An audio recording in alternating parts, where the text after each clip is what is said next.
Well, hello everyone. I'm Debjit Paria, and today I'm gonna speak about bandit theory. That's a bandit. And today I'm gonna speak about the exploration and exploitation dilemma a bandit faces. Well, before we move forward, I'm gonna give you an overview of the things I'm gonna talk about today. I'm gonna start by explaining vaguely what the bandit problem is. After that, we are gonna go over a bit of recap of probability, expectation, and all that. After that, we have tail bounds and concentration inequalities. This is essential in understanding the bandit problem. And after that, we'll reach our goal and I'll explain the bandit problem in mathematical terms. And I'm also going to explain the dilemma. And hopefully at the end of this video, you'll have a better understanding of the dilemma and the bandit problem. So a bandit has t tries, that is, it can loot t number of times. At the beginning of each try, it selects a city, and then it selects a random house in that city. The keyword here is random.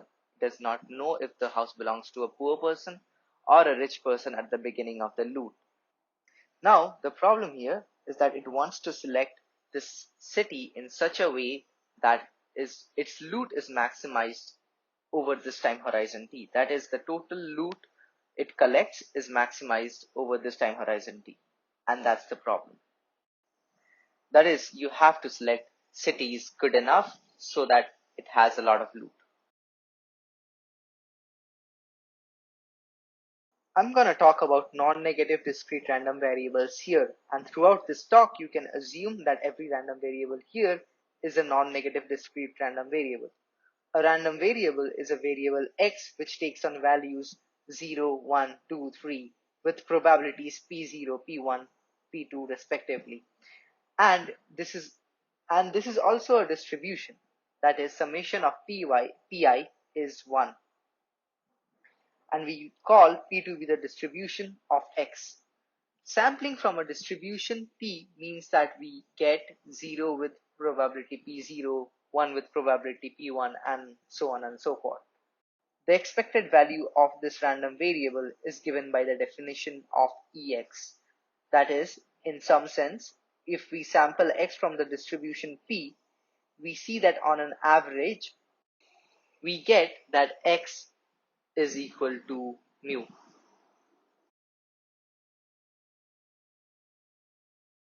Markov inequality gives you an upper bound on the tail of the probability distribution. From the tail of the probability distribution, I mean the shaded region. The shaded region is essentially the probability that this random variable x is greater than epsilon. Now I'm gonna give an example where you'll see how useful this inequality is. For that, we'll need linearity of expectation, which says if x and y are two random variables, then expectation of x plus y is equal to expectation of x plus expectation of y. We consider this scenario where we have one unbiased coin. From unbiased coin, I mean that the probability of a head is half and the probability of tail is half. I would toss this coin n number of times and I would like to bound the probability that I would get more than 2n by 3 heads.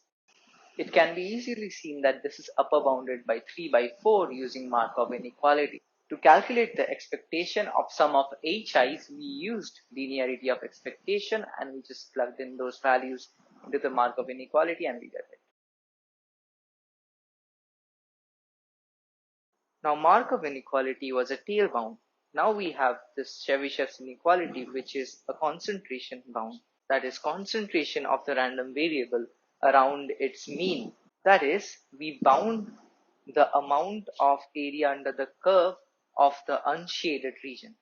Now Chebyshev's inequality is a direct consequence of Markov's inequality, where we use the variable x minus expectation of x as whole square in place of x.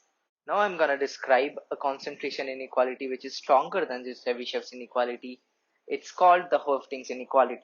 Now, in Hoeffding's inequality, we have one distribution D, where all these random variables xi come from.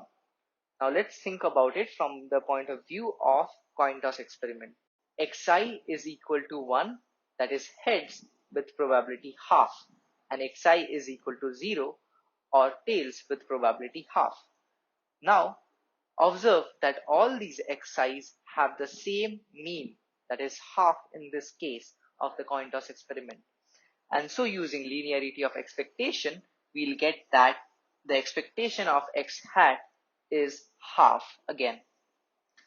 Now look here that we get a better concentration inequality than the Chebyshev's inequality because we have a negative exponential term here, whereas in Chebyshev's inequality we just had a quadratic term. So this is a much better concentration inequality. Now why is this important? This is important. Suppose you have a random variable x and you want to find its mean. What you do is that you sample it again and again and again, and then you just take the average of it. With very high probability, it will give you an answer near the mean. Now this inequality helps you to quantify how many number of such samples you must take and take the average of them to get a number near the mean with very high probability, and how high will that probability be. So now we come back to our setting. We have n cities, and in each of these cities we have a probability distribution over the wealth of these houses.